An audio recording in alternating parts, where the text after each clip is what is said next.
जय हिंद साथियों।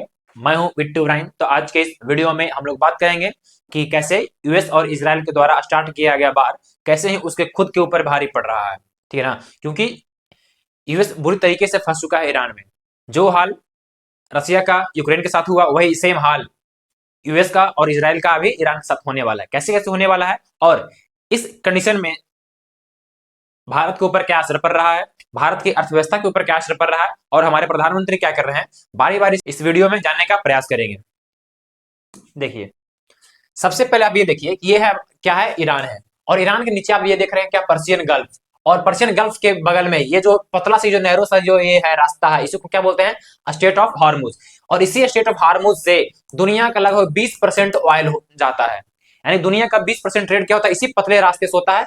और ये जो पतला रास्ता कितना है, 33 किलोमीटर का रास्ता है ये। सोचिए, यानी क्या है, ये 20% जो ट्रेड हो रहा है उसका ये क्या है, चौक पॉइंट है। और इसी चौक पॉइंट को ईरान ने क्या कर दिया है, बंद कर दिया है। मतलब ऐसा बंद कर दिया है कि अब यहां से कोई रास्ता जा नहीं सकता है। ठीक, इसके अंदर क्या किया है, यहाँ पानी है तो पानी में क्या किया है, ये अंडरमाइन बिछा दिया है कि जो भी यदि कोई शिप जाता है तो क्या होगा, वो ब्लास्ट कर जाएगा। या फिर अब ये चाहे, इस बार क्या हुआ ना कि ईरान ने बोला कि अच्छा, जो कोई भी जहाज जाना चाहता है वो जा सकता है, परंतु वो इसी पतला रास्ता, यहाँ एक देख रहे हैं आप, एक आइलैंड है, इसी आइलैंड के जो पतला रास्ता है, इसी पतले आइलैंड से वो जाए। अच्छा, जाने के लिए क्या है, उसको $2 मिलियन देना होगा कॉस्ट। जाए लेकिन क्या है, $2 मिलियन का मांगा है वो प्रत्येक जहाज से जाने के लिए। ये कंडीशन ये है। या फिर और भी कंडीशन रखा है, पहला कंडीशन तो ये रखा है। या फिर क्या बोला है कि यहां से कोई भी जो ऑयल टैंकर जाएगा वो क्या होना चाहिए, चाइनीज करेंसी में उसका पेमेंट होना चाहिए। यानी कि अमेरिका का जो डॉलर से ट्रेड होता था उस डॉलर को चैलेंज कर रहा है। कैसे कि नहीं, जो भी शिप जाएगा कैसे जाएगा, चाइनीज टैंकर, चाइनीज पेमेंट उसका होना चाहिए। आखिर अमेरिका क्यों कूदता है, डॉलर के दम पर डॉलर की तोड़ने का प्रयास किया जा रहा है, उसकी अर्थव्यवस्था को भी। ठीक है ना, ये हो गया। अच्छा, यहाँ पे आप गौर से देखेंगे, यहाँ पे एक और छोटा सा एक आइलैंड है, क्या, खर्ग आइलैंड। इसी खर्ग आइलैंड से ईरान का 80% तेल निकाला जाता था। 70 to 80% वहां से खर्ग आइलैंड से उसका तेल निकाला जाता था। इसराइल ने क्या किया, इसी खर्ग आइलैंड पे बमबारी कर दिया।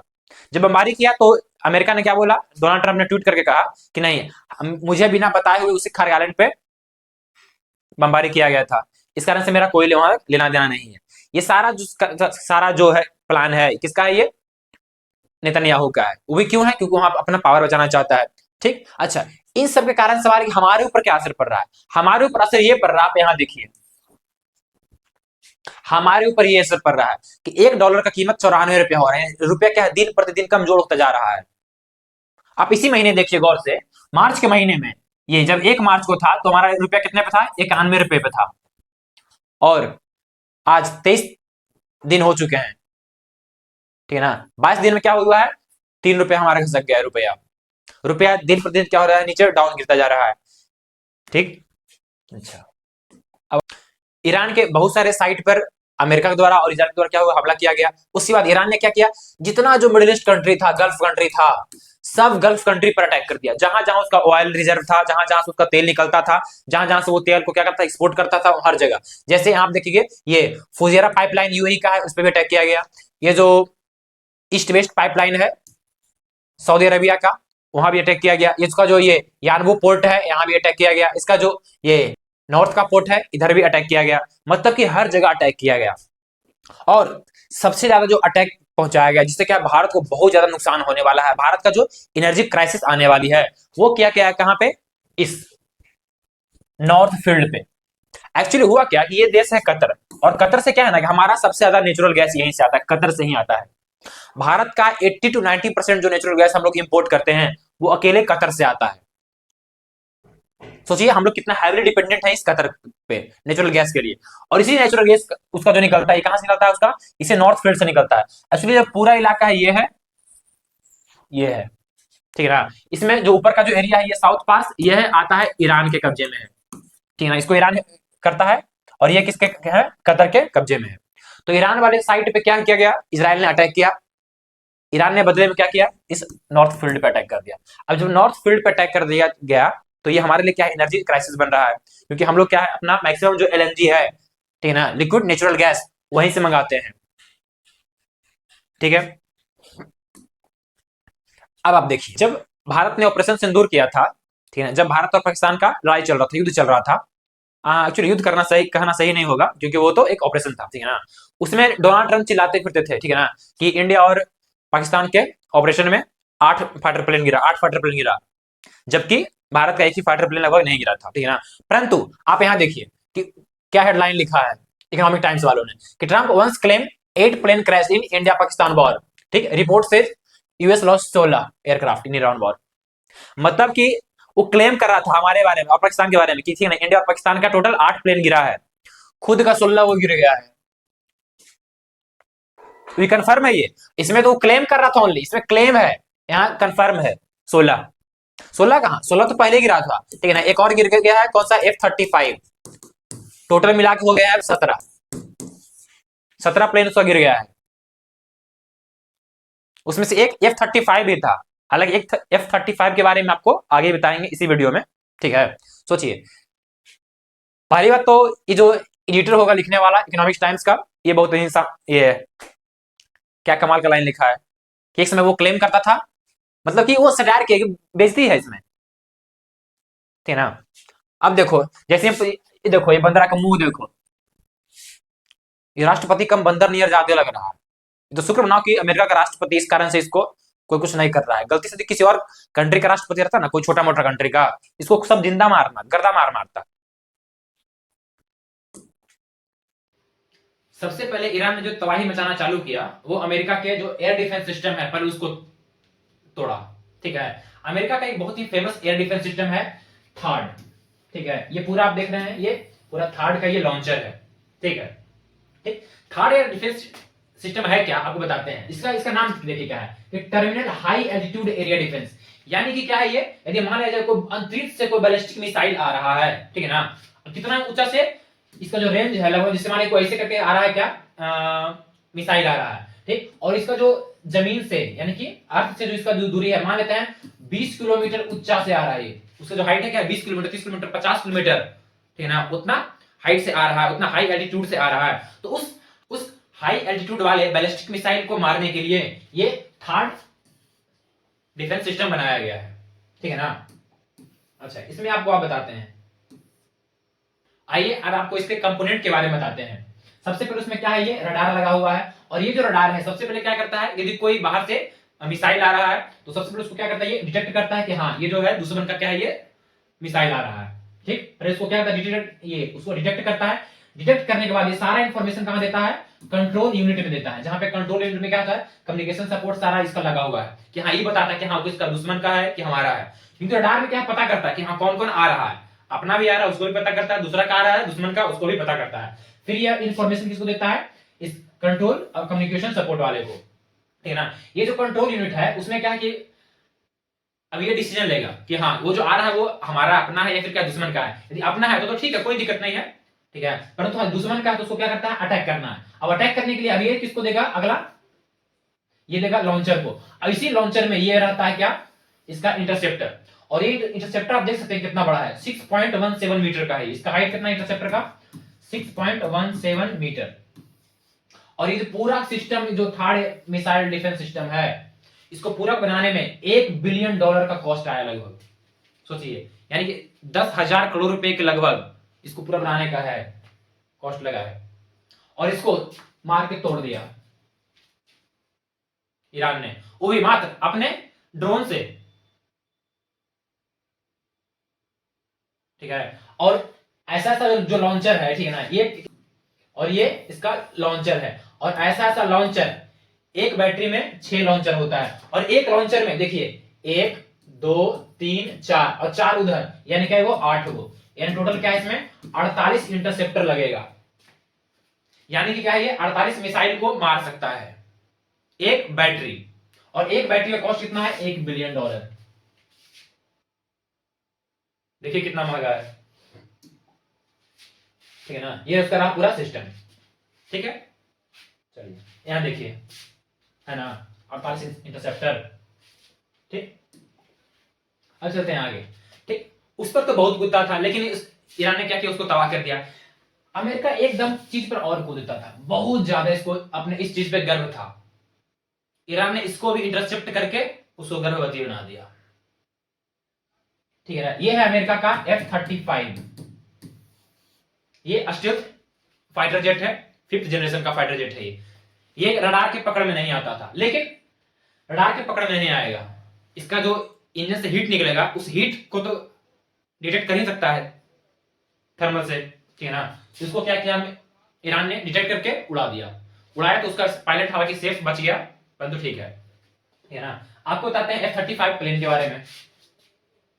बहुत ही बढ़िया प्लेन है उसका ये, ठीक है ना। ये देखिए F-35 ये 3 कैटेगरी का आता है, F-35A, F-35B और F-35C, ठीक है ना। इसका पर यूनिट का कॉस्ट कितना है? F-35A का $80 मिलियन और इसका 115, और इसका F-35C का $110 मिलियन। F-35 जो A है, ठीक है ना, ये नॉर्मल टाइप का है, जैसे होता है बाकी सब फाइटर जेट होता है वैसे, कि ये क्या करता है, इसको लॉन्ग रनवे चाहिए, और क्या है, लॉन्ग रनवे चाहिए टेक ऑफ के लिए और लैंडिंग के लिए भी, ठीक। F-35B है, इसको क्या चाहिए कि बस इसको जो रनवे चाहिए ये शॉर्ट रनवे चाहिए, पहली बात। दूसरी बात क्या है, जब ये लैंड करता है तो ये क्या करता है, वर्टिकल लैंडिंग करता है। ये F-35B कि आराम से ऐसे आया और आराम से ये वर्टिकल लैंडिंग करता है, ऐसे उतरता है, ठीक है। और F-35C जो है, इसको स्पेशल डिजाइन नहीं किया गया किसके लिए, एयरक्राफ्ट कैरियर के लिए, ठीक है ना। जो F-35C है, इसको डिजाइन किया गया किसके लिए, एयरक्राफ्ट कैरियर के लिए इसको डिजाइन किया गया है, ठीक है। अब तक टोटल जो 20 कंट्री हैं, वही 20 कंट्री क्या है, इस्तेमाल कर रहा है F-35 को। उसमें से जो सबसे ज्यादा है ये अमेरिका के पास ही है, ठीक। और बड़ा गुमान था अमेरिका को कि ये क्या है, अस्ट्रियल टेक्नोलॉजी है। भारत को यही बेचना चाह रहा था कि भारत को बेच देते हैं, लेकिन भारत नहीं लिया। लेकिन भारत ने सोचा कि सुखोई F-57 और F-35 दोनों के बीच में भारत नेगोशिएट कर रहा है कि कौन बेटर डील दे पाता है, अमेरिका या फिर रशिया। अब देखिए, यहां देखिए Iran F-35 hit claim Iran ने किया ना, F-35 देखिए हिट किया, उसको रडार में पकड़ लिया। पहले उसका वही गुमान था कि नहीं, इसको कोई नहीं पकड़ सकता रडार में पकड़ लिया, ये जाके इसको हिट करेगा, ठीक। अच्छा, यहां देखिए क्या लिखा है, ठीक है ना, कि physics always wins in the end, Iran में have found and hit an F-35 fighter jet using a heat sensor.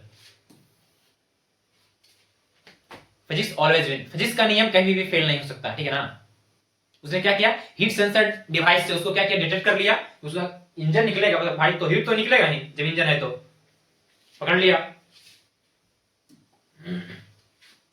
ठीक है। अच्छा, यहां पर आप देखेंगे अमेरिका का लॉस कितना हुआ है, 16 यूएस फाइटर एयरक्राफ्ट गिरा गया। फिर क्या, थर्ड को मिसाइल को नॉकआउट कर दिया गया, F-35 को। फिर क्या, यूएसएस फोर्ड अल्वेज, ये एयरक्राफ्ट कैरियर यूएस का, इसको भी क्या किया ईरान ने यहां मिसाइल से हिट कर दिया, इसका पिछला पोर्शन पे, इसमें भी आग लग गया। अभी ये क्या बेचारा बैकयार्ड में चला गया, हाँ, ये भी बैक टू पवेलियन हो गया, देखिए, है ना। ये देखिए आग लगा हुआ है अमेरिका के एयरक्राफ्ट कैरियर पे, वापस ये पोर्ट पे ही चला गया। अच्छा, सवाल ये है कि आखिर ये जो ईरान कर रहा है उतना कैसे कर पा रहा है। तो ईरान इतना जो कुछ भी कर पा रहा है अपने इसी ड्रोन के कारण कर पा रहा है, शाहिद ड्रोन। और ये जो शाहिद ड्रोन है, ये कामाकाजी ड्रोन है। कामाकाजी ड्रोन उसको बोलते हैं जो क्या करता है कि समझिए एक टाइम से क्या है, ये सुसाइड है, जैसे पाकिस्तान वाला नहीं होता है क्या, सुसाइड बॉम्बर, वैसा ये भी ड्रोन है, सुसाइड ड्रोन है। ये गया जिसको मारना है वहां जाकर अपने फट गया। कैसे पाकिस्तान का आतंकवादी आता है तो क्या करता है, अपने पूरा भी बॉडी में बम बांध के आता है, गया भीड़ में गया, ऐसे करके जुड़िम ले फट गया। तो इसे भी क्या है, जहां भी कोई भी मिसाइल आ रहा है तो वहां पर ये जाता है, इधर से जाकर खुद ब्लास्ट कर गया, फट गया। तो ये इसको इस टाइप का जो ड्रोन होता है उसको हम क्या बोलते हैं, कामाकाजी ड्रोन, ठीक। और एक होता है क्या, अटैकिंग ड्रोन। जैसे अटैकिंग ड्रोन टाइप का ये है अमेरिका का, ये यूएस का है MQ-9 रीपर। ये क्या है, अटैकिंग ड्रोन है। ये अटैक करता है, ये इसमें क्या है, मिसाइल ले जाता है, तो ये अटैक करता है, ये खुद फटता नहीं है, ये वापस लौट के भी आता है। ये वापस लौट के नहीं आएगा, ये क्या करेगा, जाएगा बुड़ुम से मार देगा, ठीक। अब देखिए सबसे बड़ा जो है ना, कि अब तक लोग ये सोचते थे कि ईरान के पास क्या है, सिर्फ 2000 किलोमीटर के रेंज तक मारने का मिसाइल है। लेकिन ईरान ने क्या किया, सबसे बड़ा मूव चल दिया। अब उसने क्या किया कि अमेरिका का एक बेस है डिगो गार्सिया में, इंडियन ओशियन में, तो वहां उसने क्या किया, 4000 किलोमीटर दूर वहां अटैक कर दिया ईरान। अब सब चिंता में है कि ईरान के पास तो क्या है कि टोटल 2000 किलोमीटर तक का मारक क्षमता वाला मिसाइल था, ये 4000 किलोमीटर दूर कैसे स्ट्राइक कर दिया भाई? चिंता करने वाली बात है। अब तो अमेरिका का टेंशन बहुत ज्यादा हो गया। इन सब से सबसे ज्यादा जो फायदा होने वाला है वो दो कंट्री को फायदा होगा। एक चाइना को फायदा होगा, दूसरा रशिया को फायदा होगा। कैसे? रशिया को इसलिए फायदा हो रहा है क्योंकि रशिया अभी बहुत तेल बेच रहा है, और तेल बेच कर डेली पर डे का $150 मिलियन,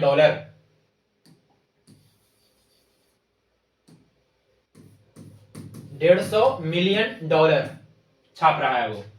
ठीक, साथ में चाइना को फायदा होगा। चाइना को फायदा क्यों हो रहा है? क्योंकि जैसे ही चाइना क्या करेगा, ताइवान पे अटैक करने आएगा, तो यूएस के पास क्या है, उतना लॉजिस्टिक नहीं रहेगा।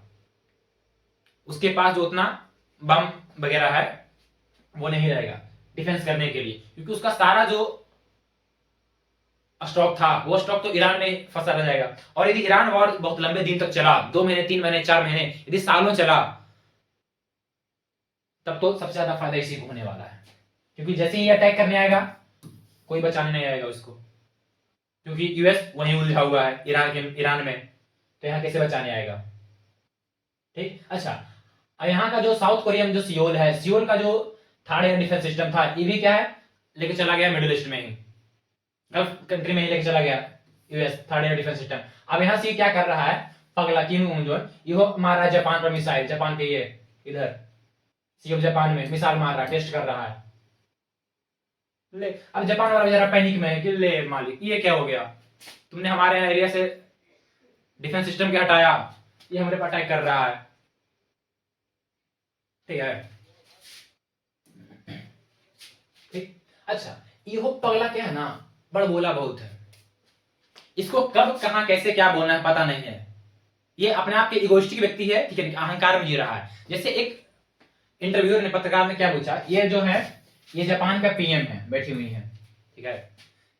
एक पत्रकार ने क्या पूछा डोनाल्ड ट्रंप से कि आपने बिना जापान के पूछे हुए, आप तो हमेशा कहते हैं कि जापान हमारा क्या एलाई है, एलाई है। हालांकि एलाई वर्ड इंडिया इस्तेमाल नहीं करता है, ये यूएस और जापान ये सब इस्तेमाल करते हैं एलाई वर्ड, ठीक है। तो यूएस हमेशा अक्सर कहता है कि जापान हमारा क्या एलाई है, एलाई है। तो आपने बिना अपने एलाई के बताए हुए ईरान पे कैसे अटैक कर दिया? कम से कम यदि आप बता देते तो हम लोग क्या करते हैं कि उतना दिन तक का जो तेल वगैरह है रिजर्व करके रख लेते हैं। तो आपने ऐसा क्यों किया? तो ये क्या बोला कि जो जापान हमारे ऊपर पर्ल हार्बर पे अटैक किया था वो बताया था हमको। बताओ, बेचारे को मुंह ठिसू आ गया, मुंह इनका लटक गया यार, कितना एम्बरेसिंग मोमेंट होगा ये।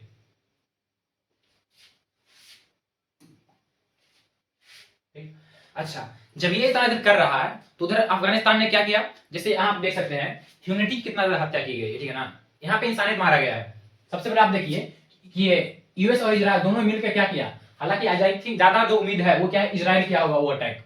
उसने क्या किया, ईरान के स्कूली बच्चों पर हमला कर दिया। सोचिए, ईरान के गर्ल्स स्कूल पे, जहां पे छोटी छोटी बच्चियां पढ़ रही थी, 7 साल से लेकर 12 साल के बीच में जो बच्चियां पढ़ रही थी गर्ल्स स्कूल में, वहां अटैक कर दिया और 150 प्लस बच्चे मारे गए। बताइए कितना, क्या उन बच्चों को कोई कसूर था? क्या वो बच्चे पार्टिसिपेट कर रहे थे वॉर में? बिल्कुल नहीं। हो गया, फिर क्या, ये पाकिस्तान चोट्टा ये क्या किया, अफगानिस्तान के काबुल में हॉस्पिटल पे अटैक कर दिया, उसमें 400 लोग मारे गए। मतलब कि इंसानियत कितने नीचे गिर चुकी है कि कहीं स्कूल पे अटैक हो रहा है, कहीं हॉस्पिटल पे अटैक हो रहा है, सिविलियन एरिया पे अटैक हो रहा है, जहां लोग रह रहे हैं वहां अटैक हो रहा है। जिनको उस सबसे कोई लेना देना ही नहीं, उसको कोई मतलब नहीं है, जियो पॉलिटिक्स से कोई मतलब नहीं है, गद्दी पे कोई भी बैठे उसको उतना कोई मतलब नहीं है, फिर भी अटैक उन्हीं पे हो रहा है।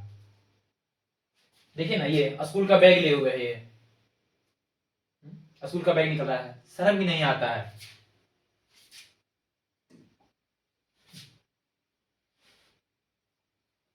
इन दोनों को, नेतन्याहू और ये मुनीर, ये कौची की मेडल पहनले है, समझ में नहीं आता कौन बाहर जीता है ये, इसे पता नहीं कौन सा अपने में खुद खेलता है, पंजा लड़ा भी वही जीत गया, ले वो पहन लिया मेडल, क्योंकि आज तक एक बार तो जीता नहीं है, कभी एक भी वॉर नहीं जीता है। यदि अफगानिस्तान से भी ये लड़ेगा ये मुनीर, वहां भी पिटाएगा। बस खाली हॉस्पिटल में बम गिरा के आ गया, और ये नेतन्याहू, इसका तो काम ही वही है।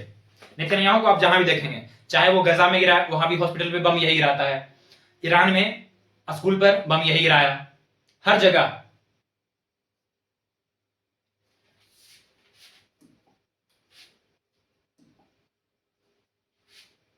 अच्छा, इन सब के बीच में सवाल ये कि हमारे जब भारत में इतना ज्यादा क्राइसिस हो रहा है एलपीजी गैस का, ठीक है, रुपया इतना नीचे गिर रहा है, तो प्रधानमंत्री हमारे क्या कर रहे होंगे? आप सोचिए थोड़ा सा, क्या कर रहे होंगे? कोई बहुत बड़ा एक्शन ले रहे होंगे, ठीक है ना, अलग अलग कंट्री के डेलीगेट से बात कर रहे होंगे? नहीं, हमारे जो प्रधानमंत्री हैं इलेक्शन करने में बिजी हैं, इलेक्शन का रैली करने में बिजी हैं बंगाल में। उनको पहले बंगाल चुनाव जीतना है। प्रधानमंत्री 18-18 घंटे काम करते हैं, किसके लिए? देश के लिए नहीं, पार्टी के लिए। इनके लिए देश से पहले पार्टी है, ठीक है ना। पूरी दुनिया क्या है ना, कभी गड्ढे में जा रही है, इनको पहले बंगाल जीतना है कि नहीं, हमें चुनाव करना है पहले। रुपया यहां गिर के आ गया, इनको पहले बंगाल जीतना है। ये होम मिनिस्टर साहब, मतलब कि मुझे समझ में नहीं आता है कि ये क्या है, प्रधानमंत्री हैं या चुनाव मंत्री हैं? अरे भाई, आप प्रधानमंत्री तो प्रधानमंत्री वाला काम कीजिए ना, ये क्या चुनाव वाला काम कर रहे हैं? कहते हैं कि मैं 18-18 घंटे का काम करता हूं, तो किसी लिए? क्या देश के लिए काम कर रहे हैं? अपने पार्टी के लिए काम कर रहे हैं आप, उसको गिनवाइए मत। और ये हमारे एस जयशंकर साहब, आज से 3-4 साल पहले क्या था, मैं इनका बहुत बड़ा फैन था, ठीक है ना। इनका जो एपिक रिप्लाई होता था हर जगह पे, चाहे वो जर्मनी में रिप्लाई दे के आए ये यूरोपियन यूनियन को, या फिर दिल्ली में जो रायसीना डायलॉग हुआ था वहां भी जो रिप्लाई दिए थे, इनका मैं बहुत बड़ा फैन था। लेकिन पता नहीं लेजर अंकल का क्या हो गया, अभी इनका लगता है लेजर का बैटरी डाउन हो गया है, अभी भी कुछ नहीं बोलते हैं। भारत की फॉरेन पॉलिसी में अभी सबसे निचले स्तर पर आया हुआ है कि हम लोग कुछ बोल ही नहीं, कहीं कोई स्टांस ले ही नहीं रहे हैं। और नए स्टांस लेने का मतलब ये नहीं है कि हम न्यूट्रल हैं, हम लोग एक तरफ झुके हुए हैं, बस पता नहीं चल रहा है। जो गवर्नमेंट है कहीं ना कहीं वो यूएस और इजराइल के फेवर में है, क्योंकि वो कुछ नहीं बोल रही है गलती करते हुए भी, ये क्लियरली दिखता है ये। और हम पहली बार ऐसा देख रहे हैं कि जो इंडियन लोग हैं, जो भारतीय लोग हैं, वो इजराइल के फेवर में कम है, वो ईरान के फेवर में ज्यादा है। उन्हें पता है कि सही कौन है गलत कौन है, और गवर्नमेंट चुपचाप है।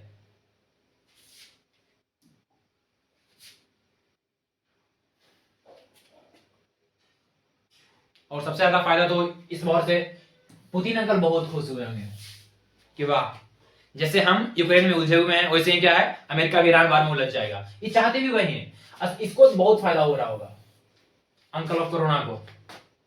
इसको इसलिए फायदा हो रहा होगा क्योंकि अमेरिका यदि उलझा रहा ऐसे ही ईरान में, तो इसको कब्जा करने में आसानी होगा तिब्बत को, फिर इसको कोई कुछ बोलने वाला भी नहीं है, ठीक है ना।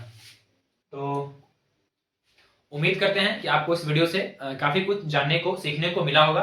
तो मिलते हैं हम लोग इस नेक्स्ट वीडियो में। बाय।